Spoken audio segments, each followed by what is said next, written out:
I'm going to show you how to make Lingue Di Suocera, which is translated mother-in-law's tongues, and they're absolutely beautiful bread that you can serve with anything you like. Anyway, I'm going to show you. So you need 1 kilo of flour, and I use the very fine one, which is the 00 flour. You can use also, if you want, just unbleached, very, very normal flour. So you pour nearly all of it into the bowl. You use some yeast. I use the granulated yeast, which is a dry yeast, and I put about 2 tablespoons, this is a big one so I don't fill them all, 2 tablespoons of yeast. You mix it around. Then I use olive oil, and here again roughly about 2 to 3 tablespoons of olive oil. You put that into the flour like this, and then you add warm water. Not too hot, but also you do need the warm water because that activates the yeast.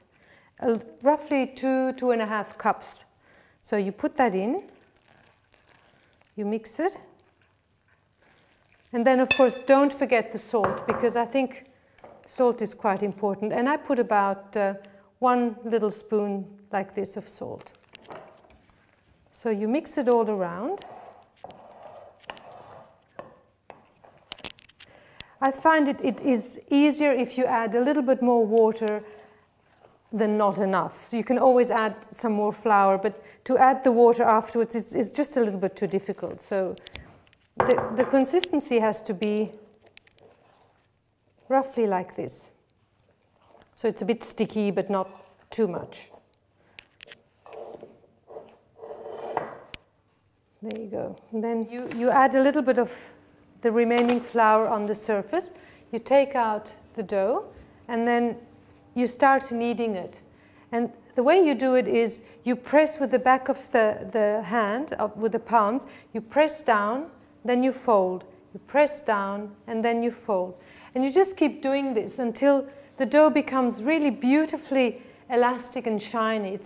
It's a wonderful movement to do, and it really, I just have a lot of pleasure making bread.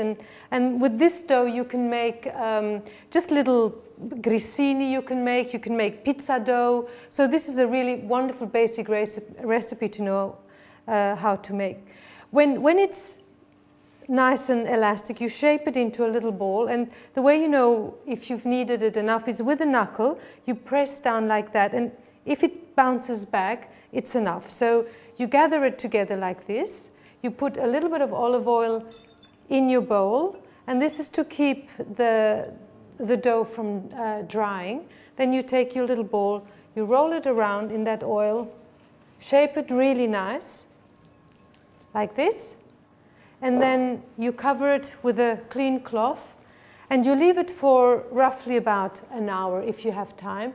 If you have 2 hours, you leave it 2 hours. It's not that important how long you leave it, as long as it doubles in size. And that's it. Okay, now this is the dough for the Lingue Di Suocera, and it has rested about an hour. And look how beautiful it looks. What you do now is you punch it down to get all the air out, and you lift it out of the bowl.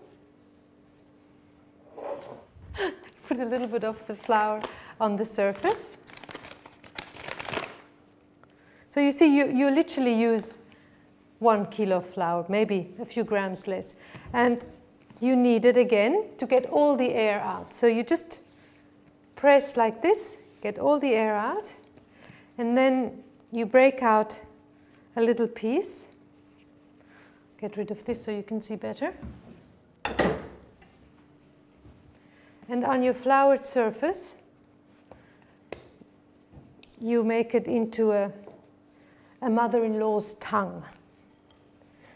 And they're called mother-in-law's tongues because sometimes the bread makes little bubbles, or it becomes a little bit crooked, and so apparently mother-in-laws have very bad reputation, and they seem to be always sort of criticizing or doing things like that. So the Italians call it Lingue di Suocera.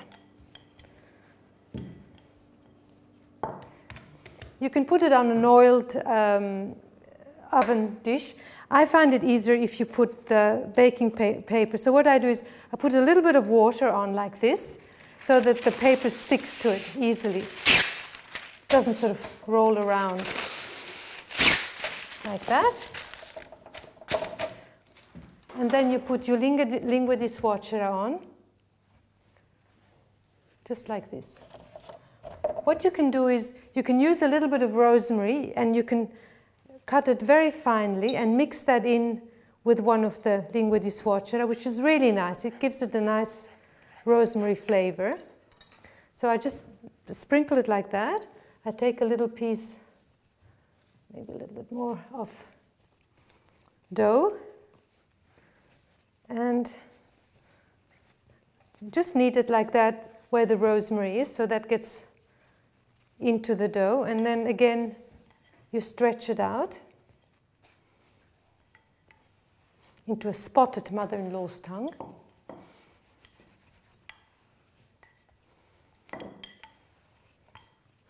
This one is a bit difficult to stretch. Ecco now. And make them thin, because I think it's really nice when they're thin. They're very crunchy. So this is another mother-in-law's tongue. You put that next to it. Now with the same dough, you can actually make grissini. So what you do is you take a little bit of dough, and then you just roll it out into a long sort of snail or snake, no, snail, worm. And you can make grissini totally straight, or you can put little crooked things in it, or, you know, just use your imagination. It's actually quite fun to do. And with the children, if you have children, that's really something they love doing. So you can have individually made grissini. This is a grissino, so you can give it a little twist, for instance, like this, to make it a little bit different.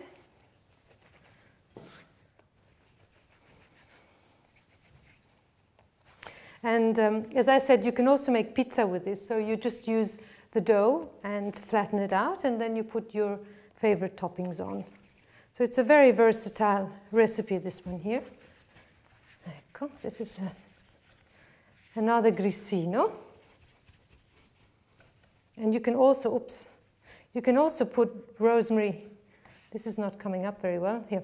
You can also put rosemary in the grissino if you want to, or you can put nuts or whatever you want. Walnuts is very, very nice if you sort of incorporate that into it. Doesn't matter if it's sort of a bit fat on some ends and not on others, like this. Then you take some olive oil and you just sprinkle it on, like that, on the grissino.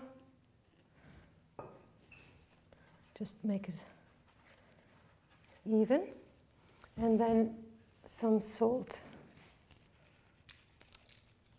And that's it. Then it goes into a very hot oven for about 5 minutes. You just have to check it, because every oven is very, very different. So I'm going to put it in.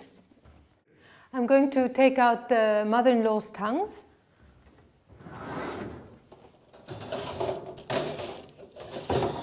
Ooh. Here they are. Don't they look fantastic? So, oof, they're very hot. Just put them on a rack to cool down. And the grissini, look at them. I mean, they're really quite fun, actually. There you go. So you serve them with anything you like, with any dishes that we've made, or just with dips and things like that. So these are the Lingue Di Suocera and the grissini.